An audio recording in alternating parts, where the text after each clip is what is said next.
Hello दोस्तों, नमस्कार। Skill take परिवार में आप सभी का एक बार फिर स्वागत है। आज के इस महत्वपूर्ण सेशन में हम सभी लोग फिर दोबारा देखेंगे समान अध्ययन के प्रश्नों को, जिसमें हम 10,000 प्लस महत्वपूर्ण एमसीक्यू करवाने का आप सभी से प्रॉमिस किए हैं। तो उसमें एक महत्वपूर्ण वीडियो यह भी आज शामिल हो रहा है। इसमें हम संविधान, अर्थशास्त्र और विज्ञान के प्रश्नों को शामिल कर रहे हैं। और यह बदलाव इसलिए किया गया है, पहले हम मिक्स्ड करवाते थे और पहले हमने वीडियो में बोला था कि आगे हम कुछ परिवर्तन करने वाले हैं। आज लगभग 60 प्रश्न हैं इस सेशन में, जो मोस्ट रिपीटेड सवाल हैं या बहुत थोड़ा कठिनाई लेवल इसका रहता है। उन्हीं सब प्रश्नों पर फोकस किया जाएगा और आप सभी को यहाँ प्रश्नों को कैसे सॉल्व करना है, इसकी स्किल कैसे होती है प्रश्नों को सॉल्व करने की, वह सब अच्छे से पता चलेगा। तो सभी लोग इसमें अच्छे से प्रश्नों को ध्यान से सुनेंगे और साथ ही साथ जो ऑप्शंस हम टिक करवाते हैं उसको अच्छे से याद करते हुए चलेंगे। या दोबारा ऐसे आप याद करने की कोशिश नहीं करेंगे तो आप सोचेंगे कि ये हमें रिकॉल हो जाए या हमें याद ही रहे। इसमें हम एनसीईआरटी, एससीईआरटी और ये जो पीवाईक्यू पेपर हुए हैं आयोग के, उन प्रश्नों को शामिल किया है। और हाँ, जो भी नए बच्चे हैं, यदि उन लोगों को मिक्स्ड क्वेश्चन करना है तो प्रीवियस में हमने लगभग 26 वीडियो करवा दिया है। तो 26 वीडियो को आप अच्छे से देखिए। उधर हम मिक्स्ड क्वेश्चन बहुत बेहतरीन तरीके से करवाएं। तो आप सभी यहाँ पर संविधान, अर्थशास्त्र और विज्ञान के प्रश्नों को इसलिए शामिल किया है कि इनके प्रश्न थोड़ा पेपर में कम रहते हैं। साइंस के तो रहते हैं, लेकिन अर्थशास्त्र और संविधान के प्रश्न मिक्स्ड वाले में थोड़ा कम रहते हैं, इसलिए हमने इसको शामिल किया है। आशा करते हैं आप सभी लोग समझ पाएंगे जो हम बताना चाह रहे हैं। आइए आज का सेशन स्टार्ट करते हैं। तो आज का पहला प्रश्न यहाँ दिया गया है और सभी आज के बहुत बेहतरीन प्रश्न हैं। यदि आप सभी लोग को विश्वास ना हो हमारी बातों पर, तो आप सभी लोग जो भी इस वीडियो को देखेंगे या देख रहे होंगे, एक रफ लीजिएगा और एक पेन। रफ कॉपी में 1 से 60 नंबर तक नंबरिंग कर लीजिए और पहले हमारे बताने से पहले आप उस ऑप्शंस को अपनी कॉपी में नोट कर लीजिए कि आपके हिसाब से क्या प्रश्न हो सकता है। फिर आप मैच कराएंगे तो आपको आश्चर्य होगा कि कैसे प्रश्नों को घुमाया जाता है आयोग के द्वारा। तो ऐसा करेंगे तो आपको परफेक्शन भी आएगा अच्छा से। तो आइए ज़्यादा टाइम ना लेते हुए सेशन स्टार्ट करते हैं। अवश्य करिएगा जिनको विश्वास नहीं हो हमारी बातों पर। आज का पहला प्रश्न दिया गया है, शिक्षा का अधिकार आरटीई जो 1 अप्रैल 2010 को प्रभाव में आया, किस मौलिक अधिकार के अंतर्गत आता है? समानता के अधिकार के अंतर्गत आता है, स्वतंत्रता के अधिकार के अंतर्गत आता है, संस्कृति एवं शैक्षणिक अधिकार के अंतर्गत आता है, उपरोक्त में से एक से अधिक, उपरोक्त में से कोई। 5 ऑप्शन दिया गया है यहाँ पर। अब सभी को पता है शिक्षा का अधिकार आरटीई जो 1 अप्रैल 2010 को प्रभाव में आया था, किस मौलिक अधिकार के अंतर्गत आता है। यदि सभी को पता है तो आप टिक करके इसको अपनी कॉपी में लिख करके रखिए और फिर उसके बाद जो हम प्रश्न आपको टिक करवाएंगे उसको आप मैच करा लीजिएगा बाद में। इस प्रश्न का राइट जवाब होगा स्वतंत्रता का अधिकार। ऑप्शन 2 यहाँ सही है। आइए नेक्स्ट क्वेश्चन देखते हैं। बहुत लोग समझेंगे इसमें कि समानता का अधिकार सही हो सकता है, लेकिन यह गलत है। पहली बार तो यही दिमाग में आएगा, लेकिन यह यहाँ गलत दिया गया है। नेक्स्ट क्वेश्चन में बात करेंगे हम सभी लोग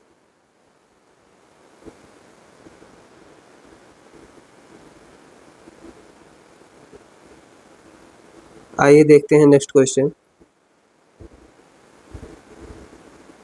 नेक्स्ट क्वेश्चन में दिया गया है भारत में काली क्रांति संबंधित है मत्स्य उत्पादन से, कोयला उत्पादन से, कच्चा तेल उत्पादन से, उपरोक्त में से एक से अधिक, उपरोक्त में से कोई नहीं।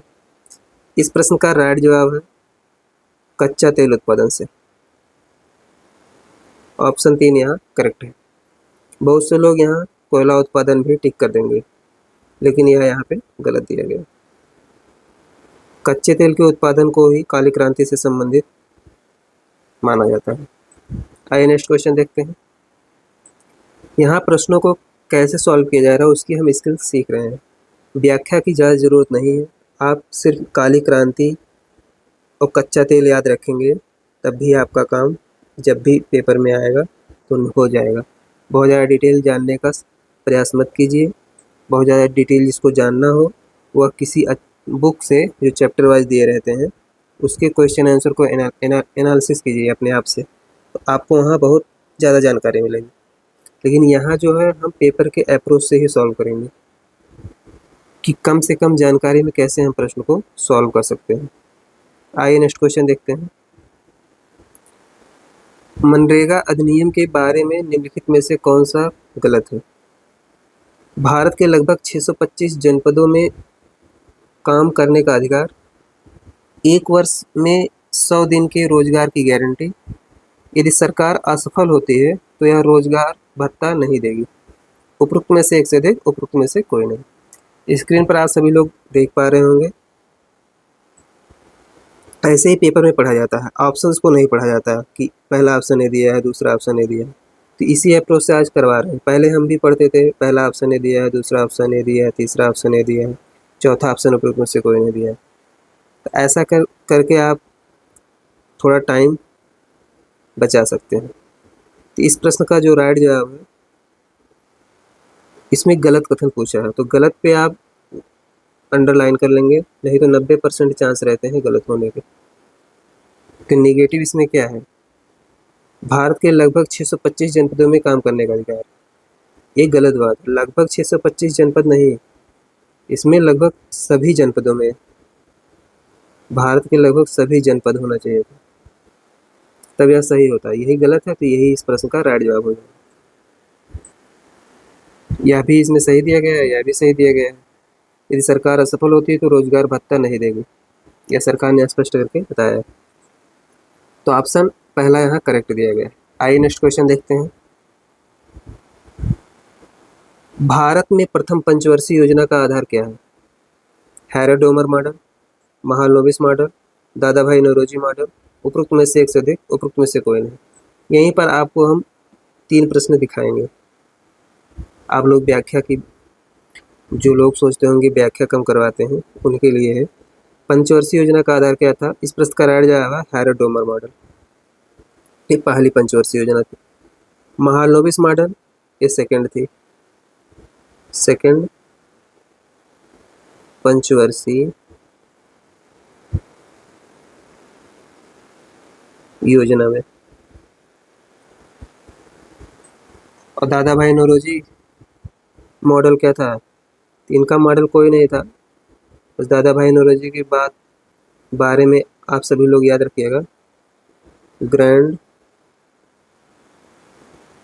ओल्ड मैन ऑफ इंडिया के नाम से ही जाने जाते थे।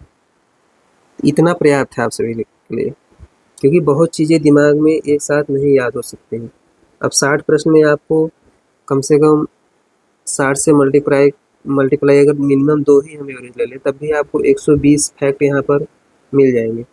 बहुत बेहतरीन फैक्ट मिलेंगे। यह बहुत महत्वपूर्ण सेशन होने वाला है आज का। वीडियो थोड़ा लंबा होगा, इसलिए आप सभी लोग धैर्य बनाकर कंप्लीट देखिएगा। आइए नेक्स्ट क्वेश्चन देखते हैं। नेक्स्ट क्वेश्चन में दिया गया है, प्रधानमंत्री किसान सम्मान निधि योजना किस तारीख को शुरू की गई थी? 1 नवंबर 2017, 1 जनवरी 2018, 1 फरवरी 2019, उपरोक्त में से एक से अधिक, उपरोक्त में से कोई नहीं। तो प्रधानमंत्री किसान सम्मान निधि योजना किस तारीख को शुरू की गई थी? इसमें तो तीनों ऑप्शन गलत दिए गए।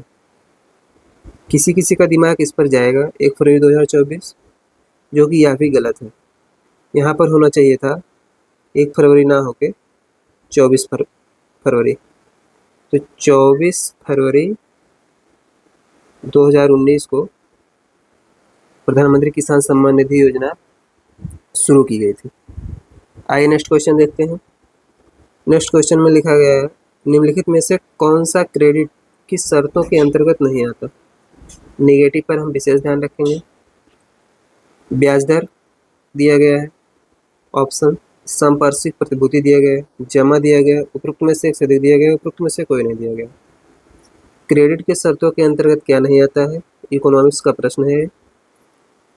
तो यहाँ पर जमा, जो जमा होता है यह क्रेडिट की शर्तों के अंतर्गत नहीं आता। तो ऑप्शन 3 करेक्ट है। ब्याज दर कोई मतलब नहीं, संपार्श्विक प्रतिभूति यह भी गलत। तो आपको कभी प्रश्न अगर कठिन फंसाएगा तो ऐसे ही पूछेगा, क्रेडिट की शर्तों के अंतर्गत कौन सा नहीं आता, तो जमा नहीं आता, या फिर इसी को दे देगा क्रेडिट की शर्तों के अंतर्गत कौन सा आता है, तो ब्याज दर और संपार्श्विक प्रतिभूति आता है। अगर आप 2 याद रखे रहेंगे यहाँ पर, तब भी आप अपना काम निकाल ले जाएंगे। और आप ज़्यादा की कोशिश करेंगे, कितना चीज़ें याद करेंगे। आइए नेक्स्ट क्वेश्चन देखते हैं। किस बहुराष्ट्रीय कंपनी ने छोटी भारतीय कंपनी पारक फूड को खरीदा। लैक्टिक, कारगिल फूड, मार्स, उपरोक्त में से एक से अधिक, उपरोक्त में से कोई नहीं। वैसे तो एक करंट से रिलेटेड क्वेश्चन है, फिर भी आपको ये पता होना चाहिए कि पारक फूड को खरीदने वाली कंपनी कौन सी है। और एक कंपनी का नाम आपको याद रखना चाहिए कि कारगिल फूड कंपनी किस देश की है। इस प्रश्न का राइट जवाब तो ऑप्शन 2 सही है। ये कारगिल फूड जो है ये अमेरिका की कंपनी है, जिसने पारक फूड को अधिग्रहण कर लिया। अब देख रहे हैं कैसे एक बड़ी कंपनी दूसरी कंपनी को अधिग्रहण कर लेती। कारगिल फूड के नाम से लग रहा है यह इंडिया की कंपनी होगी, लेकिन नहीं, ये अमेरिका की कंपनी है। आइए नेक्स्ट क्वेश्चन देखते हैं। नेक्स्ट क्वेश्चन में दिया गया है, खुले बाजार की क्रिया ओपन मार्केट ऑपरेशन किस नीति का अंग है। साख नीति, प्रशुल्क नीति, व्यापारिक नीति, उपरोक्त में से एक से अधिक, उपरोक्त में से कोई नहीं।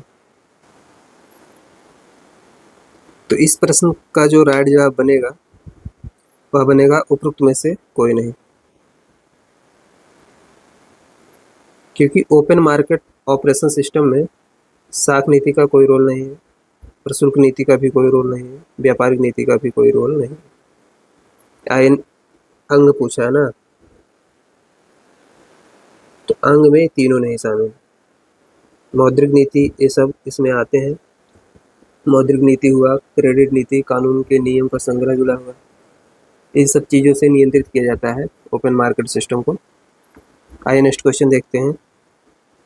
नेक्स्ट क्वेश्चन दिया गया है, डेयरी उद्योग आर्थिक गतिविधि के किस क्षेत्र में आता है। तृतीय क्षेत्र में आता है, प्राथमिक क्षेत्र में आता है, मध्यवर्ती क्षेत्र में आता है, उपरोक्त में से एक से अधिक, उपरोक्त में से कोई नहीं। तो डेयरी उद्योग आर्थिक गतिविधि के किस क्षेत्र में आता है, इस प्रश्न का राइट जवाब है प्राथमिक क्षेत्र में आता है। कभी भी भूल के आप द्वितीय क्षेत्र नहीं लगाएंगे, क्योंकि डेयरी उद्योग प्राथमिक क्षेत्र के अंतर्गत ही आता है, क्योंकि दूध का उत्पादन जहाँ पर होगा उसी को डेयरी उद्योग कहा जाता है। आइए नेक्स्ट क्वेश्चन कहते हैं, आप लोग कभी ऐसा नहीं सोचेंगे कि दूध को ग्रामीण इलाकों से खरीद कर ही डेयरी को बनाया जाता है, यह कॉन्सेप्ट गलत है। दूध का जहाँ प्राथमिक स्रोत है वहीं पर डेयरी का निर्माण होता है। किसान को आप समझेंगे, किसान भी डेयरी चला सकता है, तो आप इसको समझ पाएंगे। आइए नेक्स्ट क्वेश्चन देखते हैं। RN मेहलोत्रा कमेटी संबंधित है बीमार उद्योग से, कर सुधार से, बीमा क्षेत्र से, उपरोक्त में से एक से अधिक, उपरोक्त में से कोई नहीं। तो RN मेहलोत्रा समिति बीमा क्षेत्र से संबंधित है। आइए नेक्स्ट क्वेश्चन देखते हैं। और हाँ, ऐसे तो यहाँ पर हम आप सभी को समझाने के लिए लगभग ये वीडियो 60 मिनट का बनेगा, परंतु आप इन प्रश्नों को 30 मिनट या फिर 20 मिनट में ही पेपर में सॉल्व कर पाएंगे जब आप खुद से करेंगे। इसका आपको लोड नहीं लेना है कि हम 60 मिनट ले रहे हैं, तो इसका आधा तो आप 30 मिनट में तो कोई भी बच्चा आराम से कर पाएगा पेपर में, क्योंकि वहाँ अपने से सॉल्व करना है, वहाँ समझाने की ज़रूरत नहीं है, आपने पढ़ा और टिक कर दिया। तो इसका लोड नहीं लेना है आपको ये 100% प्रूफ के साथ हम बता रहे हैं। ऐसे ही होता है पेपर में। अनुचित व्यापार प्रथाओं एवं शोषण के विरुद्ध उपभोक्ता के पास कौन सा अधिकार है, प्रश्न दिया गया है। इस बात पर आप ध्यान रखेंगे। आइए ऑप्शन पढ़ते हैं। संवैधानिक उपचारों का अधिकार, सूचना का अधिकार, शोषण के विरुद्ध अधिकार, उपरोक्त में से एक से अधिक, उपरोक्त में से कोई नहीं। तो अनुचित व्यापार प्रथाओं और शोषण के विरुद्ध उपभोक्ता के पास कौन सा अधिकार है। अब देखिए, बहुत से लोग इसमें टिक कर देंगे, अभी से मैं बता रहा हूँ। नहीं आपको विश्वास है तो आप अपनी कॉपी में लिख कर रखिएगा, सोच कर रखिएगा। अभी हम शोषण के विरुद्ध अधिकार, बहुत से लोग इसको टिक कर देंगे, लेकिन एक गलत चीज़ है इसमें उपभोक्ता के पास कौन सा अधिकार पूछा गया है। सूचना का अधिकार होगा नहीं, संवैधानिक उपचार का अधिकार भी नहीं होगा, उपरोक्त में से एक से अधिक कोई प्रश्न नहीं पड़ता, उपरोक्त में से कोई नहीं होगा। इसके लिए अलग कानून बनाया गया है। उपभोक्ता के पास कौन सा अधिकार, इन तीनों में से जो दिया गया है ऑप्शन में, इन तीनों में ये शामिल नहीं है। अनुचित व्यापार प्रथाओं एवं शोषण के विरुद्ध उपभोक्ता के पास कौन सा अधिकार। आशा करते हैं आप सभी लोग समझ पाए होंगे। आइए नेक्स्ट क्वेश्चन देखते हैं। भारत का 13वां प्रधान बंदरगाह किस राज्य में स्थापित किया जाने वाला है। केरल, गुजरात, महाराष्ट्र, उपरोक्त में से एक से अधिक, उपरोक्त में से कोई नहीं। तो 13वां प्रधान बंदरगाह जो है महाराष्ट्र में स्थापित किया जाएगा। महाराष्ट्र यहाँ करेक्ट ऑप्शन है। आइए नेक्स्ट क्वेश्चन देखते हैं। रॉबिनहुड प्रभाव निम्नलिखित में से किससे संबंधित है। आय और उपभोग, आय और उपार्जन, आय पुनर्वितरण, उपरोक्त में से एक से अधिक, उपरोक्त में से कोई नहीं। रॉबिनहुड शब्द से अगर आप परिचित होंगे तब भी आप इस प्रश्न को टिक कर पाएंगे। आपको बहुत इकोनॉमिक्स नहीं आती होगी तो कोई रॉबिनहुड रहता है, मूवी में देखते होंगे, तो वो अमीरों से पैसा लेकर गरीबों में बांट देता है। तो आय का पुनर्वितरण, बस यही रॉबिनहुड प्रभाव है। आइए नेक्स्ट क्वेश्चन देखते हैं। भारत की पहली स्वदेशी एंटी रेडिएशन मिसाइल का नाम है। तांडव, त्रिनेत्र, सक्षम, उपरोक्त में से एक से अधिक, उपरोक्त में से कोई नहीं। इस प्रश्न का राइट जवाब है उपरोक्त में से कोई नहीं। भारत की पहली स्वदेशी एंटी रेडिएशन मिसाइल का नाम जो था, जिसको पता होगा वो बहुत आराम से इसको कर पाएगा, रुद्रम। जिसको नहीं पता वो याद कर ले, ये प्रश्न बहुत इंपॉर्टेंट है क्योंकि कभी भी आ सकता है पेपर में, सदाबहार प्रश्न है। तांडव नहीं है, त्रिनेत्र भी नहीं है, सक्षम भी नहीं है। आइए नेक्स्ट क्वेश्चन देखते हैं।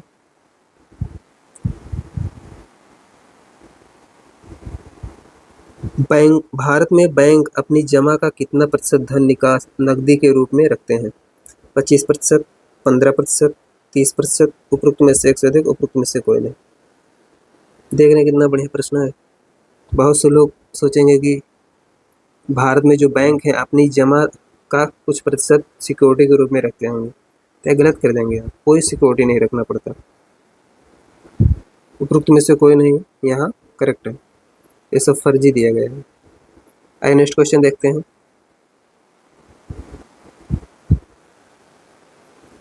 आरबीआई के बारे में निम्नलिखित में से कौन सा कथन गलत है।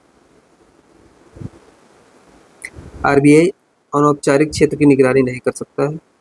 आरबीआई सरकार की ओर से करेंसी नोट जारी करता है। आरबीआई ग्राहकों से जमा स्वीकार करता है। उपरोक्त में से एक से अधिक, उपरोक्त में से कोई नहीं। तो आरबीआई अनौपचारिक क्षेत्र की निगरानी नहीं कर सकता है, कर सकता है नहीं, ये गलत बात है। तो गलत कथन अभी चूज करना है। आरबीआई सरकार की ओर से करेंसी नोट जारी करता है, या ठीक बात है। आरबीआई ग्राहकों से जमा स्वीकार करता है, एक गलत बात। दो गलत हमें चूज करना है, तो यहाँ दो गलत हो गए, तो उपरोक्त में से एक से अधिक यहाँ सही हो जाएगा। समझ पा रहे होंगे, आशा करते हैं सभी लोग, क्योंकि यहाँ निगेटिव हमें खोजना है ना, तो यह एक निगेटिव ये हुआ, एक निगेटिव यहाँ होगा। यहाँ की नेगेटिव पर आप मत जाइएगा, यहाँ की नेगेटिव पर जाइएगा। एक से अधिक यहाँ सही है। आइए नेक्स्ट क्वेश्चन देखते हैं। दो ऑप्शन यहाँ गलत दिए गए, एक इसमें सही है, आरबीआई सरकार की ओर से करेंसी नोट जारी करता है, यही दूसरा ऑप्शन यहाँ सही है, लेकिन गलत पूछा है तो गलत में दो ऑप्शन यहाँ गलत दिए गए। आइए नेक्स्ट क्वेश्चन देखते हैं। नेक्स्ट क्वेश्चन दिया गया है, वस्तुओं के आयात एवं निर्यात पर लगाए जाने वाला कर किस नाम से जाना जाता है? सीमा शुल्क, उत्पाद शुल्क, वैट, उपरोक्त में से एक से अधिक, उपरोक्त में से कोई नहीं। तो इस प्रश्न का राइट जवाब है सीमा शुल्क। सीमा शुल्क के रूप में वस्तुओं के आयात निर्यात पर कर लगाया जाता है। आइए नेक्स्ट क्वेश्चन देखते हैं। भारत अधिकतम विदेशी मुद्रा किसके निर्यात से कमाता है? लोहा, चाय, कपड़ा, उपरोक्त में से एक से अधिक, उपरोक्त में से कोई नहीं। अब इसमें भी कंफ्यूजन वाला प्रश्न हो गया। लोहे से कमाता है सर्वाधिक पैसा, चाय से निर्यात करके कमाता है, कपड़े से निर्यात करके कमाता है। ये तीनों यहाँ पर गलत दिए गए, इसलिए इस प्रश्न का राइट जवाब उपरोक्त में से कोई नहीं। तो सर्वाधिक जो अधिकतम विदेशी मुद्रा प्राप्त करता है वह पेट्रोलियम हुआ,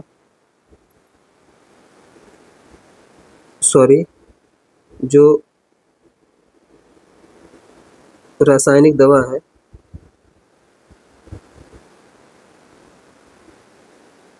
रासायनिक दवा हुआ, कुछ केमिकल सामान हुए, इसका निर्यात भारत सर्वाधिक करता है।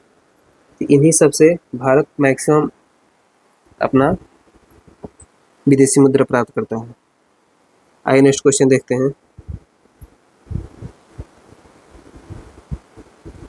भारतीय संविधान का अनुच्छेद 300 किससे संबंधित है?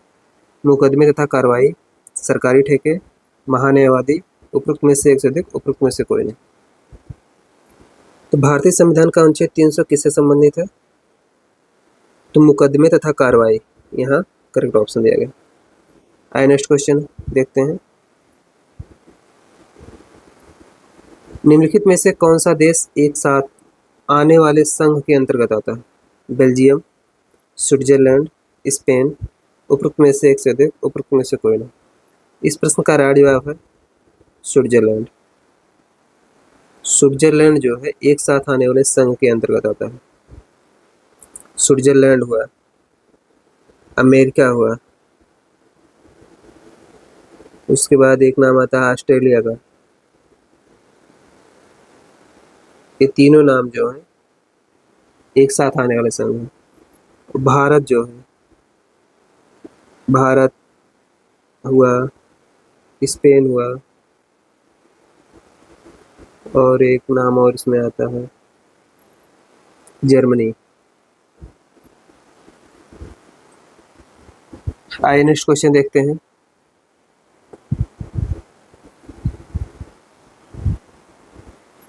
सरकारी व्यय को नियंत्रित करने का प्राधिकारी है?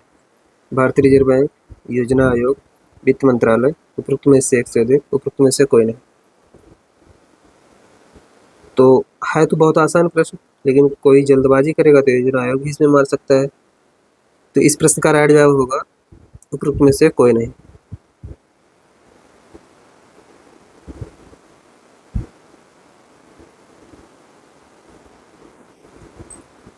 जो CAG होता है, CAG, controller and auditor general of India, तो यही जो होता है वो भारत के सरकारी व्यय को नियंत्रित करता है। बहुत महत्वपूर्ण पद होता है भारत सरकार में। आइए नेक्स्ट क्वेश्चन देखते हैं। किस वर्ष राष्ट्रीय मानवाधिकार आयोग की स्थापना की गई थी? 1990 में की गई थी, 1991 में की गई थी, 1992 में की गई थी, उपरोक्त में से एक से अधिक, उपरोक्त में से कोई नहीं। तो राष्ट्रीय महिला आयोग, राष्ट्रीय मानवाधिकार आयोग की स्थापना किस वर्ष की गई थी, पूछा जा रहा है। जिसको यह फैक्ट याद होगा वह तो बहुत आसानी से कर ले जाएगा। जैसे देखिए, इसकी स्थापना 12 अक्टूबर 1993 को की गई थी, परंतु इसमें 90 दिया है, 91 दिया है, 92 दिया गया, तो तीनों यहाँ पर गलत है। इस प्रश्न का राइट जवाब होगा उपरोक्त में से कोई नहीं होगा। आप इस डेट को याद रखेंगे क्योंकि यह बहुत महत्वपूर्ण आयोग है। आइए नेक्स्ट क्वेश्चन देखते हैं। नेक्स्ट क्वेश्चन में दिया गया है, भारत के संविधान का कौन सा अनुच्छेद भारतीय निर्वाचन आयोग से संबंधित है? भारतीय निर्वाचन आयोग, अनुच्छेद 324, अनुच्छेद 148, अनुच्छेद 342, उपरोक्त में से एक से अधिक, उपरोक्त में से कोई नहीं। इस प्रश्न का राइट जवाब है अनुच्छेद 324। 324 भारतीय निर्वाचन आयोग से संबंधित अनुच्छेद है। संविधान पढ़ते समय यह प्रश्न बहुत आसानी से आपको याद हो जाता है क्योंकि बार बार इसका जिक्र आता है कि भारतीय निर्वाचन आयोग किस आर्टिकल के अंतर्गत है, और यहाँ से प्रश्न बनते भी बहुत ज़्यादा है। तो वेरी इंपॉर्टेंट एरिया हो जाता है जब आप डिटेल में इसका स्टडी करते हैं। आइए नेक्स्ट क्वेश्चन देखते हैं।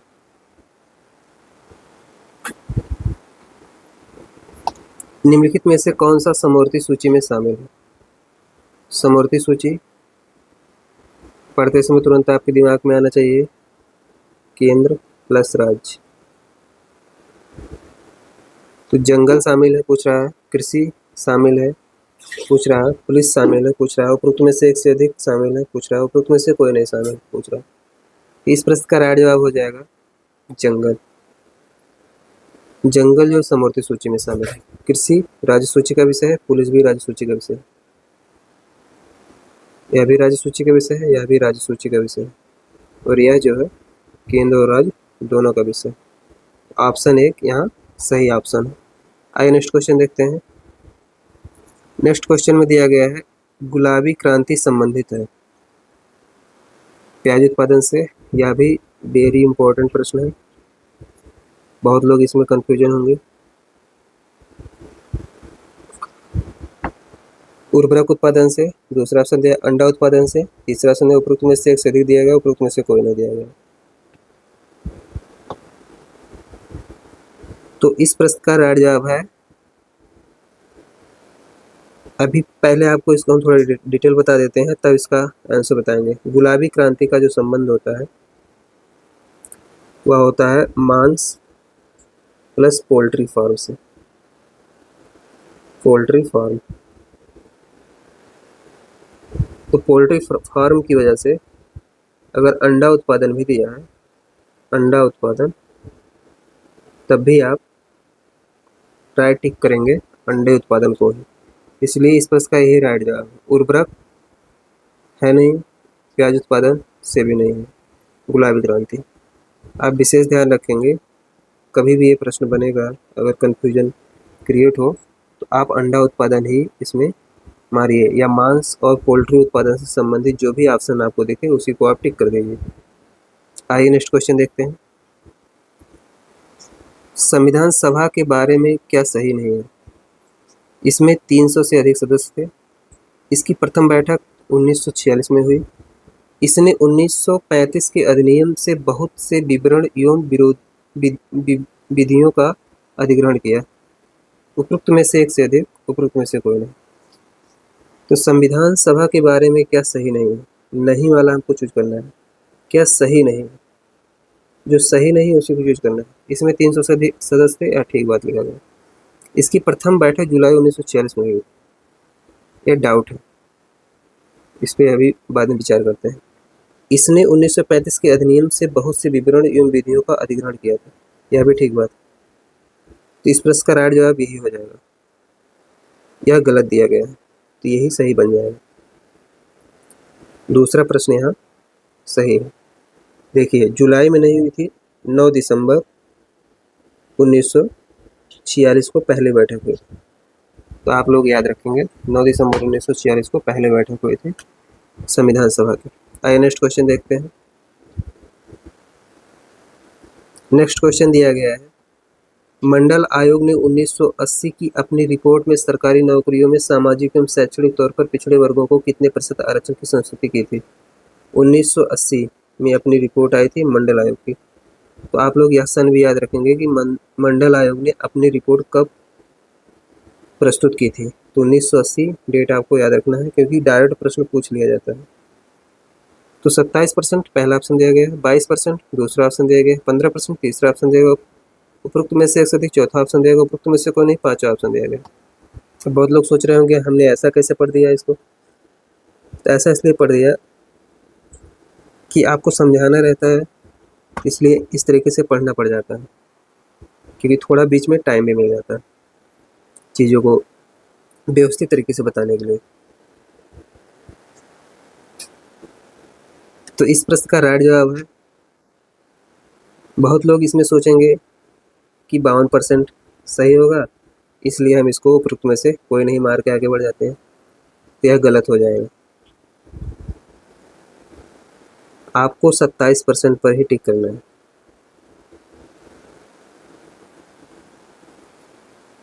क्योंकि उस समय संस्तुति तो हुई थी 52% की, लेकिन जो 27% ही देने का पूरा मसौदा तैयार हुआ था। आइए नेक्स्ट क्वेश्चन देखते हैं। नेक्स्ट क्वेश्चन में बोला गया है, निम्नलिखित में से कौन सा विकल्प वैश्वीकरण को इंगित करता है। अब देखिए, अच्छा प्रश्न है। देशों के मध्य तीव्र आर्थिक एकीकरण, सांस्कृतिक एकीकरण, देशों के मध्य पृथक्करण, उपरोक्त में से एक से अधिक, उपरोक्त में से कोई नहीं। तो देशों के मध्य पृथक्करण, यह गलत बात हो गया। सांस्कृतिक एकीकरण, देशों के मध्य तीव्र आर्थिक एकीकरण, यह दोनों सही है, इसलिए इस प्रश्न का राइट जवाब होगा वैश्वीकरण को इंगित करता है, उपरोक्त में से एक से अधिक। आइए नेक्स्ट क्वेश्चन देखते हैं।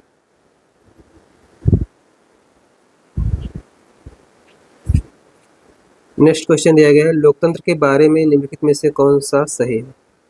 लोकतंत्र अक्सर जरूरतों को पूरा करता है और लोगों की मांग को अनदेखा करता है। अब देखिए कितना बेहतरीन प्रश्न बनाया गया है यहाँ पर। लोकतंत्र भ्रष्टाचार रहित है, लोकतंत्र अनियमित है, उपरोक्त में से एक से अधिक, उपरोक्त में से कोई नहीं। जो यह प्रश्न कभी नहीं देखा होगा, कितना भी लोकतंत्र के बारे में जानेगा, वह इसे गलत कर देगा, क्योंकि इसमें ऑप्शन ही ऐसे सेट किए गए हैं कि बहुत कन्फ्यूजन वाले हैं। देखिए इसमें जो दिया गया है ऑप्शंस, लोकतंत्र अक्सर जरूरतों को पूरा करता है और लोगों की मांगों को अनदेखा करता है, लोकतंत्र भ्रष्टाचार रहित है, लोकतंत्र अनियमित है, उपरोक्त में से एक से अधिक, उपरोक्त में से कोई नहीं। इस प्रश्न का जो राइट जवाब बनेगा वह बनेगा, लोकतंत्र अक्सर जरूरतों को पूरा करता है और लोगों की मांगों को अनदेखा करता है।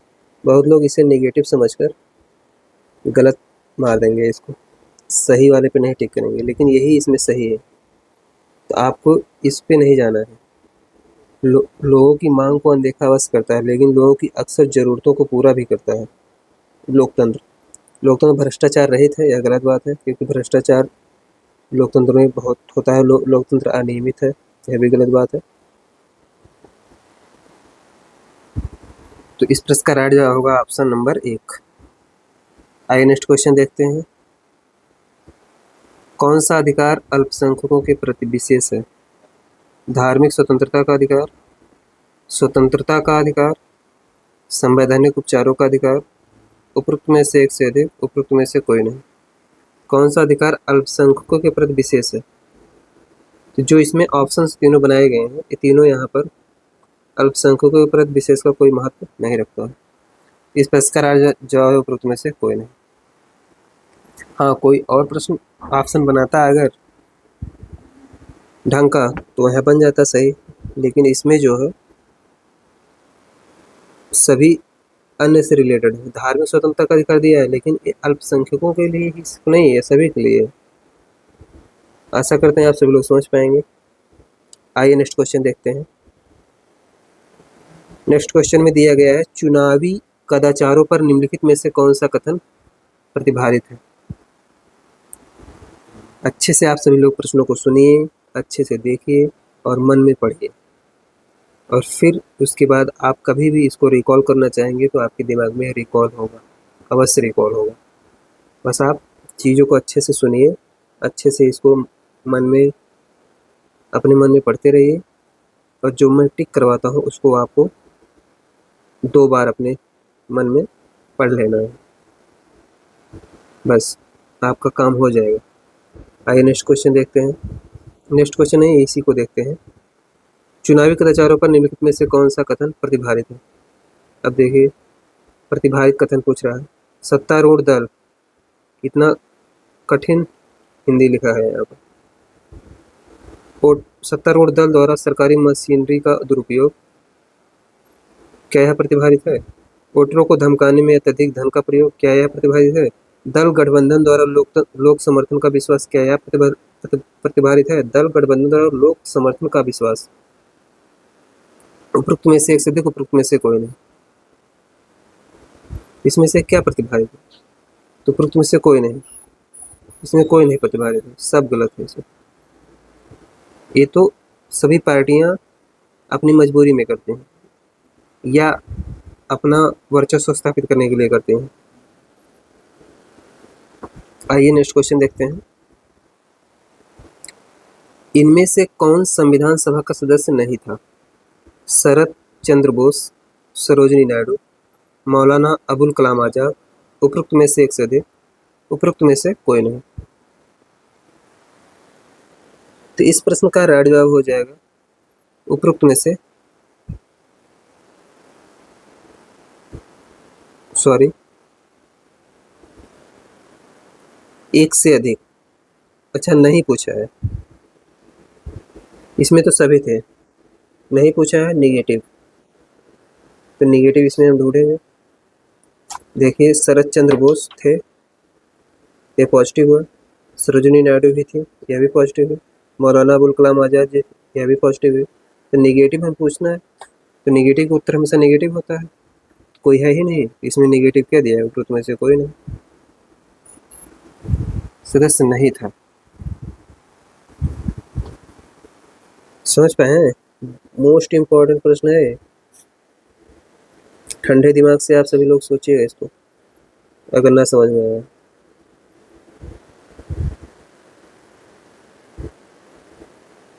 क्योंकि ऐसे प्रश्न बहुत ज़्यादा पूछे जाते हैं और आसान रहते हैं लेकिन गलत हो जाते हैं।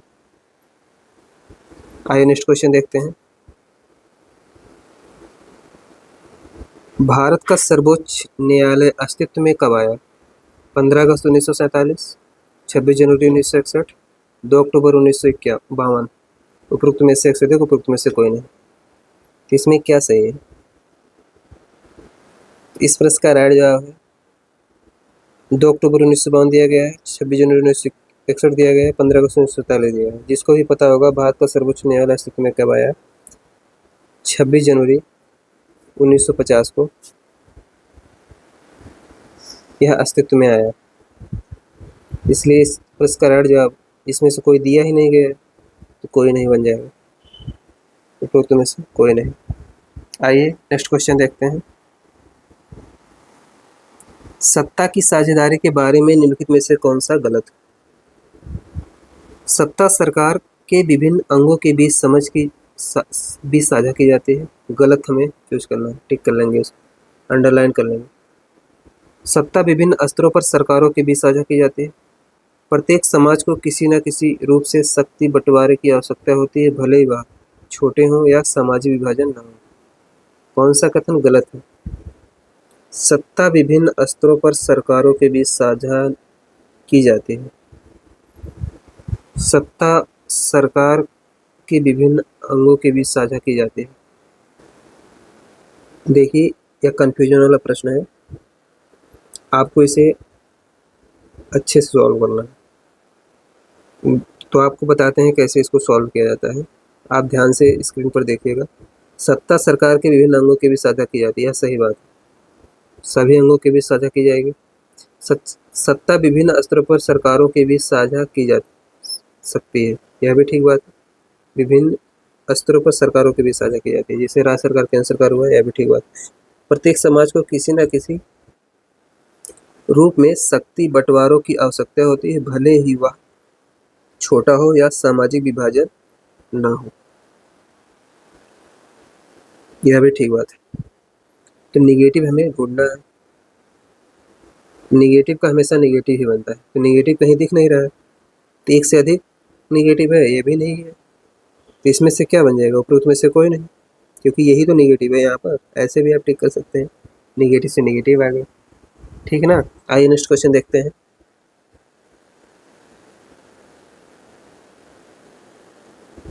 धन विधेयक के बारे में निम्नलिखित में से कौन से कथन आ सकते हैं? यह वित्तीय मामलों से संबंधित है, यह केवल लोकसभा में प्रस्तावित होता है, यह केवल राज्यसभा में प्रस्तावित होता है, इसकी प्रकृति पर सभापति द्वारा प्रमाण की आवश्यकता होती है। नीचे दिए गए कोड का प्रयोग कर सही उत्तर चुनिए।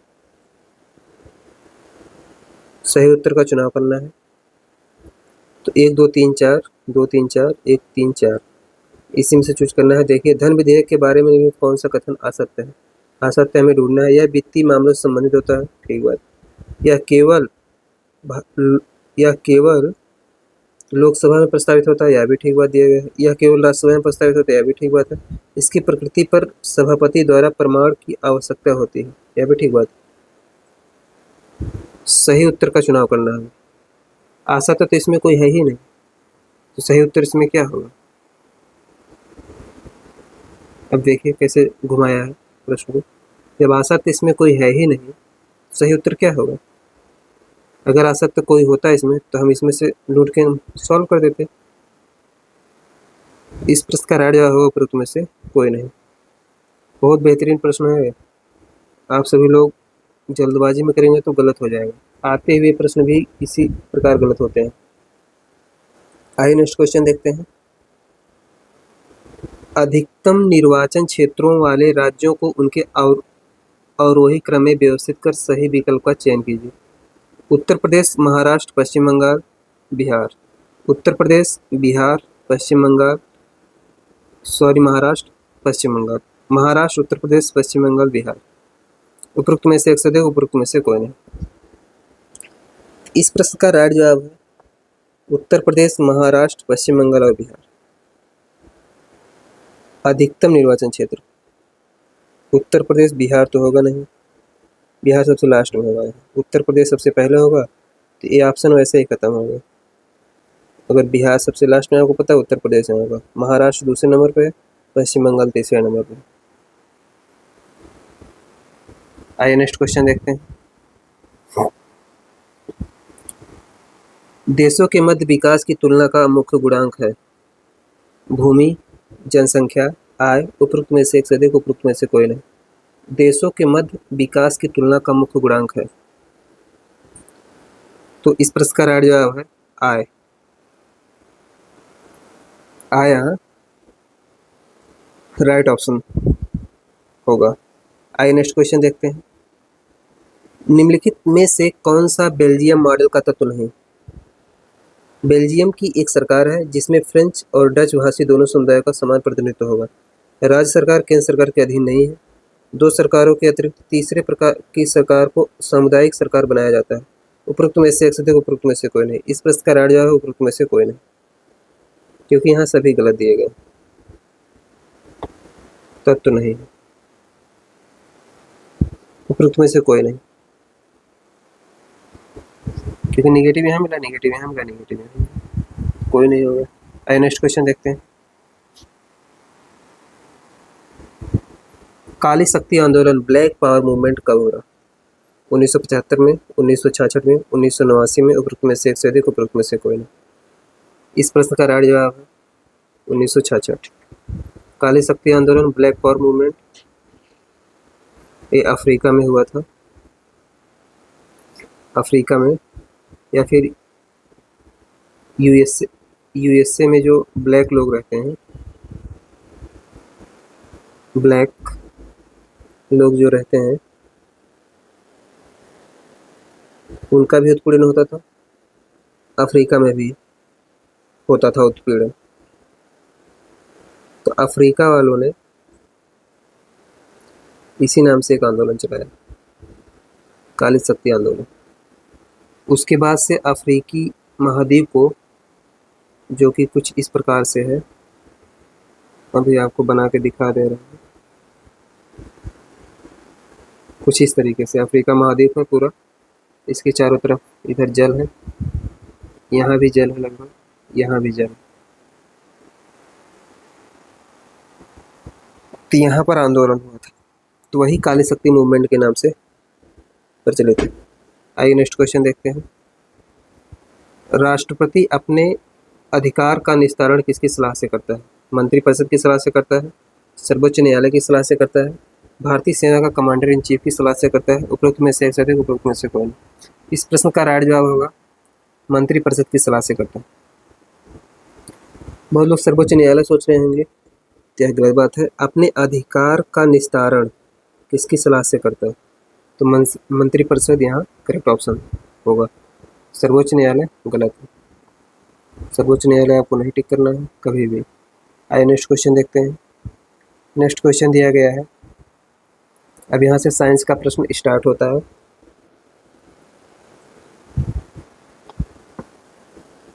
प्रश्न यहाँ दिया गया है, एक संगीत कार्यक्रम में ऑर्केस्ट्रा बजाने से पहले एक सितार वादक तनाव को समायोजित करने का प्रयास करता है और डोरी को उपयुक्त रूप से बांधता है।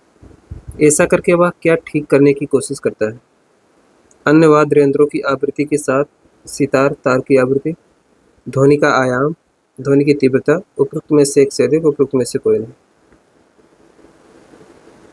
तो इस प्रश्न का राइट जवाब है ऑप्शन नंबर 1, ध्वनि वाद्य यंत्रों की आवृत्ति के साथ सितार की आवृत्ति को समायोजित करने का प्रयास करता है। आइए नेक्स्ट क्वेश्चन देखते हैं। प्रश्न अच्छे हैं, इसलिए आप सभी लोग ध्यान से देखिएगा और सुनिएगा। पदार्थ के एक रूप का कोई निश्चित आकार नहीं होता, लेकिन इसका एक निश्चित आयतन होता है। निम्नलिखित में से कौन पदार्थ के इस रूप का उदाहरण है? थोड़ा घुमा के पूछा गया है तो आसान प्रश्न, लेकिन आपको अगर पढ़ने की हैबिट नहीं है तो आप गलत कर देंगे पेपर में, क्योंकि इसमें जो है अभी डायरेक्ट पूछ लेता किसका आकार निश्चित नहीं होता, आयतन निश्चित होता है, तुरंत आप टिक कर देते हो। लेकिन इतना घुमा दिया है कि आप पढ़ने का ही मन नहीं करेगा पेपर में, अगर बहुत ज़्यादा क्वेश्चन करने हो तो यहाँ कार्बन स्टील पहला ऑप्शन दिया गया है, क्रिप्टन दूसरा ऑप्शन दिया गया है, मिट्टी का तेल तीसरा ऑप्शन दिया गया है, उपरोक्त में से एक से अधिक चौथा ऑप्शन दिया गया, उपरोक्त में से कोई नहीं पांचवा ऑप्शन दिया गया। इस प्रश्न का राइट जवाब है मिट्टी का तेल। मिट्टी के तेल को आप जिस बर्तन में रखेंगे वह उसका आकृति ग्रहण कर लेता है, लेकिन आयतन उसका उतना ही रहेगा। 1 लीटर मिट्टी का तेल लेंगे, यदि इसे आप शीशी में रखेंगे तो भी वह 1 लीटर ही होगा, बस उसकी आकृति बेलनाकार हो जाएगी, बेलनाकार आकृति। और इसी को आप थाली में रख देंगे तो वृत्ताकार लगभग बन जाएगी, लेकिन यहाँ भी 1 लीटर और यहाँ भी 1 ही लीटर। आशा करते हैं आप सभी लोग समझ पाएंगे। आइए नेक्स्ट क्वेश्चन देखते हैं। कौन सी गैस अपने ग्रीन हाउस प्रभाव से ग्लोबल वार्मिंग में योगदान करती है? कार्बन डाइऑक्साइड, जलवाष्प, CFC, उपरोक्त में से एक से अधिक, उपरोक्त में से कोई नहीं। तो ग्लोबल वार्मिंग में योगदान करने वाली गैस यहाँ दिया गया है, तो कार्बन डाइऑक्साइड जो दिया गया है यह भी बहुत ज़्यादा योगदान करती है, जलवाष्प भी करती है, CFC भी करती है। यहाँ तीनों दिया गया है। इस प्रश्न का राइट जवाब उपरोक्त में से एक से अधिक। आइए नेक्स्ट क्वेश्चन देखते हैं।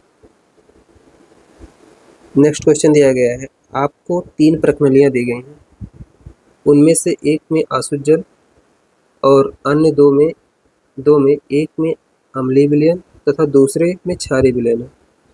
इनमें से किसमें लाल लिटमस नीला हो जाएगा? तो लाल लिटमस नीला हो जाएगा। अब पूछा जा रहा है आसुत जल, अम्ल, क्षार, उपरोक्त में से एक से अधिक, उपरोक्त में से कोई नहीं।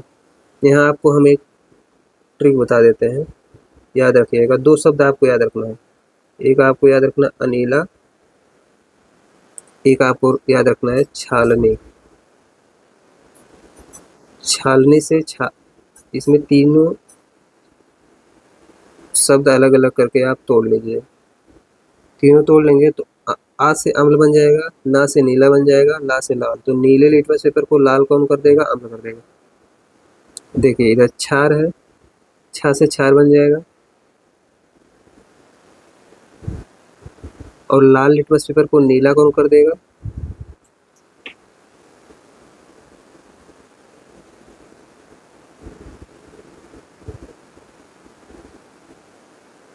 तो क्या करेगा, क्षार ही करेगा ना। इसी प्रकार यहाँ पे देखिए,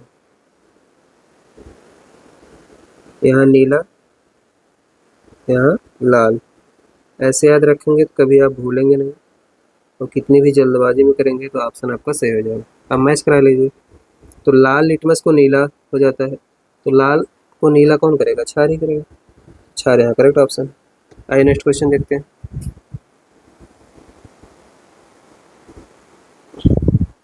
फुटबॉल के खेल में एक गोलकीपर फुटबॉल को गोल में पकड़ने के बाद अपने हाथ को पीछे की ओर खींचता है।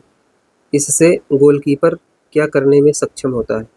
संवेग परिवर्तन की दर को कम करने में, फुटबॉल पर अधिक बल लगाने में, फुटबॉल द्वारा हाथ पर लगाए गए बल को बढ़ाने में, उपरोक्त में से एक से अधिक, उपरोक्त में से कोई नहीं। तो फुटबॉल हो गोलकीपर फुटबॉल को गोल को पकड़ने के बाद हाथ को पीछे करता है। यहाँ फुटबॉल के खेल में दिया गया। क्रिकेट के खेल में भी जो विकेट कीपर होता है, विकेट कीपर वह भी इस चीज़ को प्रयोग करता है। तो संवेग परिवर्तन की दर को कम करना उसका मेन उद्देश्य होता है। आइए नेक्स्ट क्वेश्चन देखते हैं। निम्नलिखित में से कौन सा एक रेडियोधर्मी तत्व द्वारा उत्सर्जित धन आवेशित कण है? कैथोड किरण, बीटा किरण, अल्फा किरण, उपरोक्त में से एक से अधिक, उपरोक्त में से कोई नहीं। तो अल्फा किरण यहाँ राइट जवाब, क्योंकि अल्फा किरण जब निकलता है वह धन प्लेट की ओर ही मुड़ता है। जो उदासीन होते हैं सीधे निकल जाते हैं, जो बीटा किरण होते हैं वो ऋणावेशित प्लेट की तरफ जाते हैं। तो आशा करते हैं आप सभी लोग समझ पाए होंगे जब रेडियोधर्मी तत्व यहाँ कोई रखा हो, रेडियोधर्मी तत्व इसमें रखा गया हो, तो ऐसे ही उत्सर्जित होकर वो मुड़ जाते हैं। इधर प्लेट लगी होती हैं, ये दोनों प्लेट हैं, प्लेट एक, प्लेट दो। आशा करते हैं आप सभी लोग समझ पाए होंगे। बहुत अच्छे से हमने इसमें व्याख्या भी बता दिया आपको। आइए नेक्स्ट क्वेश्चन देखते हैं। और हाँ, व्याख्या इसलिए बताया है क्योंकि यहाँ इसकी ज़रूरत है, नहीं तो आप समझ नहीं पाते। आइए नेक्स्ट क्वेश्चन देखते हैं। इधर किसमें परिवर्तन के कारण रंध्र खुलते या बंद होते हैं? कोशिकाओं में न्यूक्लियस की स्थिति, कोशिकाओं में प्रोटीन की स्थिति, कोशिकाओं में जल की मात्रा, उपरोक्त में से एक से अधिक, उपरोक्त में से कोई नहीं। इस प्रश्न का राइट जवाब है रंध्रों का खुलना और बंद होना कोशिकाओं में जल की मात्रा से ही संभव होता है। आइए नेक्स्ट क्वेश्चन देखते हैं।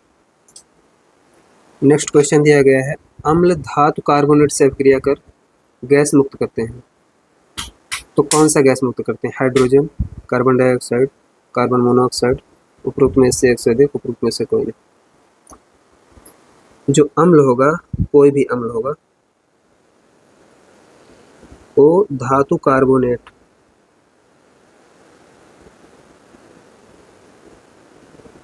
हमेशा वो कार्बन डाइऑक्साइड निकालेगा, तो कार्बन डाइऑक्साइड यहाँ सही है, CO2। आइए नेक्स्ट क्वेश्चन देखते हैं। एक बस सीधी रास्ते पर चल रही है और अचानक दाईं ओर एक तीक्ष्ण मोड़ लेती है। बस में बैठे यात्री किस ओर झुकेंगे? दाईं ओर झुकेंगे, आगे की ओर गिरेंगे, बाईं ओर झुकेंगे, उपरोक्त में से एक से अधिक, उपरोक्त में से कोई नहीं।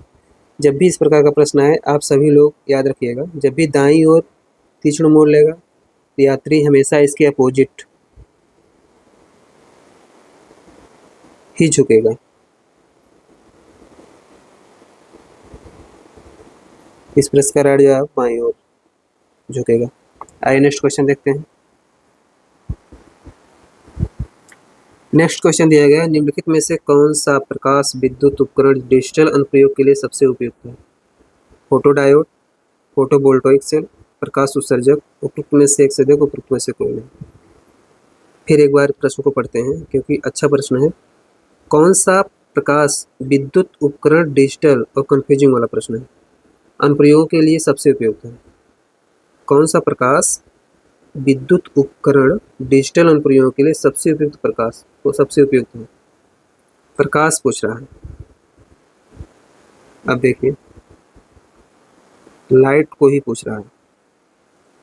क्या मारेंगे आप? फोटोडायोड मारेंगे, फोटोवोल्टाइक सेल मारेंगे, प्रकाश उत्सर्जक मारेंगे, क्या मारेंगे? तो फोटोवोल्टाइक सेल। सूर्य के प्रकाश से निकलता है। बहुत आसानी से आप कर पाएंगे प्रश्न को भी यदि आप अच्छे से स्टडी कर लिए तब भी आप ऑप्शन पर पहुंच सकते हैं। इस प्रश्न में हम आपको करके दिखाया है। आइए नेक्स्ट क्वेश्चन देखते हैं। ऐसे ही आप सभी लोग इतना प्रश्न हम करवा देंगे कि आपको हैबिट बन जाएगी कैसे आपको छांटना है प्रश्नों को। आप लोग निश्चिंत रहिए, क्योंकि जब बोल दिए हैं तो करवाएंगे, अवश्य करवाएंगे आप सभी को। 10,000 प्रश्न बहुत होते हैं। आप लोग जब से आप लोग पढ़ाई कर रहे होंगे अभी तक आपने 10,000 प्रश्नों को सॉल्व नहीं किया होगा। आइए नेक्स्ट क्वेश्चन देखते हैं। और हाँ, अभी तो हमने 60 प्रश्न आज शामिल किया है। धीरे धीरे ये बढ़ के एक ही वीडियो में 100 प्रश्न हो जाएंगे। बस 100 तक ले जाएंगे आपको, 100 से ऊपर नहीं रखेंगे किसी भी सेशन में। देखेंगे कितना आपको अच्छा लगेगा प्रश्नों को सॉल्व करने में। अभी तो 60 तक पहुँचे हैं। शुरुआत में हमने 30 से 32 प्रश्न ही करवाते थे, फिर 40 प्रश्न लगभग करवाना स्टार्ट किए, फिर अब 60 करवा रहे हैं, फिर आगे चलकर हम लगभग 100 प्रश्न करवाएंगे एक सेशंस में। तो ऐसी चीज़ों को बढ़ते क्रम में और आप सभी लोग तब तक बहुत प्रश्नों से परिचित हो जाएंगे और कैसे छांटना है यह भी सीख जाएंगे। इसलिए जो नए बच्चे हैं वो पुराने वीडियो को अवश्य देखें, जो इससे पढ़े हैं, और प्लेलिस्ट सबकी बना दी गई है। इसको देखना तो कंपलसरी है आपको। आइए नेक्स्ट क्वेश्चन देखते हैं। मानव शरीर की पेशियों के बारे में निम्नलिखित में से कौन सा कथन गलत है? पेशियां केवल हड्डियों को धक्का दे सकती हैं। पेशियां युगल में काम करती हैं। सिकुड़ने पर पेशियां छोटी, सख्त और मोटी हो जाती हैं। उपरोक्त में से एक से अधिक, उपरोक्त में से कोई नहीं। तो इस प्रश्न में गलत पूछा गया है हमसे। देखिए, पेशियां केवल हड्डियों को धक्का दे सकती हैं, केवल हड्डियों को धक्का दे सकती हैं। अब ये डाउट है। पेशियां युगल में काम करती हैं, यह ठीक बात है। सिकुड़ने पर पेशियां छोटी, सख्त और मोटी हो जाती हैं, यह भी ठीक बात है। उपरोक्त में से एक से अधिक, उपरोक्त में से कोई नहीं। इस प्रश्न का राइट जवाब है पेशियां केवल हड्डियों को धक्का दे सकती हैं, यह गलत दिया गया। इसलिए यही इस प्रश्न का राइट जवाब, क्योंकि निगेटिव पूछा है यहाँ, तो निगेटिव में क्या आएगा? यही तो निगेटिव जा रहा है। निगेटिव का उत्तर निगेटिव, यह गलत है। यही इसलिए इस प्रश्न का राइट जवाब हो जाएगा। आइए नेक्स्ट क्वेश्चन देखते हैं। देखिए कैसा प्रश्न बनाया है। 20 सेंटीमीटर फोकस दूरी की एक उत्तल लेंस की सतह पर सफेद घोड़े का प्रतिबिंब बनाने के लिए बड़ी संख्या में काले रंग की पतली पट्टियां बनाई जाती हैं, वह प्रतिबिंब कैसा होगा? कम चमक वाला एक घोड़ा, काली पट्टी वाला एक जेब्रा, काली पट्टियों का एक घोड़ा, उपरोक्त में से एक से अधिक, उपरोक्त में से कोई नहीं। तो कम चमक वाला एक घोड़ा, कम चमक वाला एक घोड़ा बनेगा। आइए नेक्स्ट क्वेश्चन देखते हैं। बहुत लोग काली पट्टी वाला एक जेब्रा भी मार देंगे, ये सब नहीं मारना है आपको। कम चमक वाला एक घोड़ा मारना है कि घोड़े की ही आकृति वहाँ पर दिखाई देगी। आइए नेक्स्ट क्वेश्चन देखते हैं। इस प्रश्न में दिया गया है, निम्नलिखित में से मादा एनोफिलीज को मादा क्यूलेक्स के किस पर बैठने के कारण से अलग किया जा सकता है? आधा स्तर की सतह के समकोण पर, आधा स्तर के साथ एक कोण पर, आधा स्तर की सतह के समांतर, उपरोक्त में से एक से अधिक, उपरोक्त में से कोई नहीं। देख रहे हैं, मादा क्यूलेक्स मच्छर हम सभी को पता रहता है, इसे काटने से डेंगू होता है। तो कैसा प्रश्न बना दिया, किस एंगल पर पानी में बैठेगा तो उसको अलग किया जा सकता है बैठने के कारण? तो इसमें एंगल जो होगा, अधस्तर की सतह के एक समकोण पर नहीं बैठेगा, अधस्तर की सतह के एक कोण पर, हाँ किसी कोण पर बैठेगा तो उसे अलग किया जा सकता है। अधस्तर की सतह के समांतर, यह भी कोई बात नहीं। उपरोक्त में से ऐसे दे, उपरोक्त में से कोई नहीं। फिर से इसको पढ़ लेते हैं। निम्नलिखित में से मादा एनोफिलीज को मादा क्यूलेक्स से किस पर बैठने के कारण अलग किया जा सकता है? तो अधस्तर की सतह के एक कोण पर। आप लोग याद रखेंगे, बहुत अच्छा प्रश्न है। क्योंकि हमेशा हम लोग याद करते हैं मादा मच्छर के काटने से डेंगू मलेरिया ऐसा फैलते हैं। आइए नेक्स्ट क्वेश्चन देखते हैं। शरीर की प्रतिरोधक क्षमता से जुड़ा सबसे महत्वपूर्ण कोशिका प्रकार है आरबीसी, प्लेटलेट्स, लिम्फोसाइट्स। उपरोक्त में से एक से अधिक, उपरोक्त में से कोई नहीं। इस प्रश्न का राइट जवाब है लिम्फोसाइट। कभी भी आपको आरबीसीज नहीं लगाना है लिम्फोसाइट की वजह से। शरीर की रोग प्रतिरोधक क्षमता से जुड़ा महत्वपूर्ण कोशिका का प्रकार है लिम्फोसाइट। यहाँ लिम्फोसाइट ही भरा जाएगा। आइए नेक्स्ट क्वेश्चन देखते हैं। नेक्स्ट क्वेश्चन में दिया गया है लाइकेन में एक क्लोरोफिल युक्त सहभागी एक साथ रहते हैं। शैवाल और कवक, कवक और जीवाणु, शैवाल और विषाणु। उपरोक्त में से एक से अधिक, उपरोक्त में से कोई नहीं। तो शैवाल और कवक यहाँ राइट ऑप्शन से है। आइए नेक्स्ट क्वेश्चन देखते हैं। कंकाल के वे हिस्से जो हड्डियों की तरह सख्त नहीं होते हैं और जो मोड़े जा सकते हैं उन्हें किस नाम से जाना जाता है? कशेरुका, कार्पेल, उपास्थि। उपरोक्त में से एक से अधिक, उपरोक्त में से कोई नहीं। तो आसान प्रश्न है, इसे उपास्थि कहते हैं। यह कान में पाई जाती है और जहाँ भी लचीली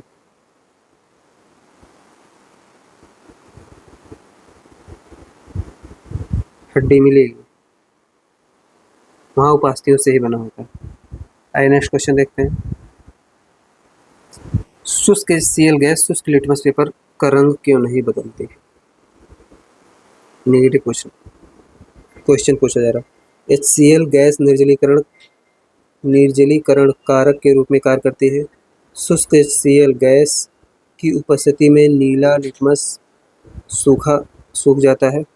कोई H3O+ आयन मौजूद नहीं होता है। लिटमस केवल H3O+ आयन की उपस्थिति में रंग बदलता है। उपरोक्त में से एक से अधिक, उपरोक्त में से कोई नहीं। इस प्रश्न का राइट जवाब है ऑप्शन नंबर 3। कोई H3O+ आयन मौजूद नहीं होता है। लिटमस केवल H3O+ आयन की उपस्थिति में रंग बदलता है, इसीलिए उसका रंग नहीं बदला जा सकता। आइए नेक्स्ट क्वेश्चन देखते हैं। नेक्स्ट क्वेश्चन में दिया गया है ध्वनि की तीक्ष्णता किसके द्वारा निर्धारित की जाती है? ध्वनि की तीक्ष्णता किसके द्वारा निर्धारित की जाती है? ध्वनि के वेग, ध्वनि का आयाम, ध्वनि का तरंग दैर्घ्य। उपरोक्त में से एक से अधिक, उपरोक्त में से कोई नहीं। जिसको यह पता है कि ध्वनि की तीक्ष्णता आवृत्ति के द्वारा निर्धारित की जाए, तुरंत वह इसको गलत काट के उपरोक्त में से कोई नहीं टिक करके आगे बढ़ जाएगा। जिसको नहीं पता वह सोचेगा, दिमाग लगाएगा, इनमें से एक मार देगा और उसका प्रश्न गलत हो जाएगा। तो आवृत्ति आप ध्यान रखेंगे, आवृत्ति की वजह से तीक्ष्णता का निर्धारण होता है। तो इस प्रश्न का राइट जवाब इसमें है, उपरोक्त में से कोई नहीं। आइए नेक्स्ट क्वेश्चन देखते हैं। नेक्स्ट क्वेश्चन दिया गया है बॉल बेयरिंग का उपयोग स्थैतिक घर्षण को निम्नलिखित में से किसमें परिवर्तित करने के लिए किया जाता है? लोटनिक घर्षण, कर्षण, सर्पी घर्षण। उपरोक्त में से उपरोक्त में से। तो लोटनिक घर्षण इस प्रश्न का राइट जवाब। आइए नेक्स्ट क्वेश्चन देखते हैं।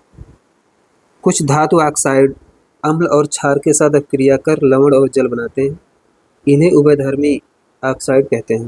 निम्नलिखित में से कौन सा उभयधर्मी ऑक्साइड का उदाहरण है? CuO, ZnO, Al2O3, ZnO, Al2O3, CuO। इस प्रश्न का राइट जवाब Al2O3, ZnO।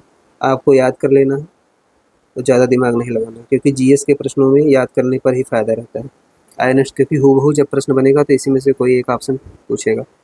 आइए नेक्स्ट क्वेश्चन देखते हैं।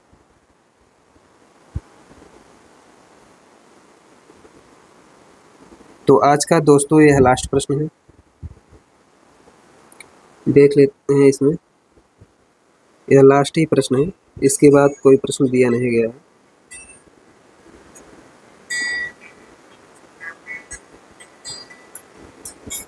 आशा करते हैं आप सभी लोग अच्छे से चीज़ों को समझ पाए होंगे जो आज हम बताना चाह रहे थे इस वीडियो में।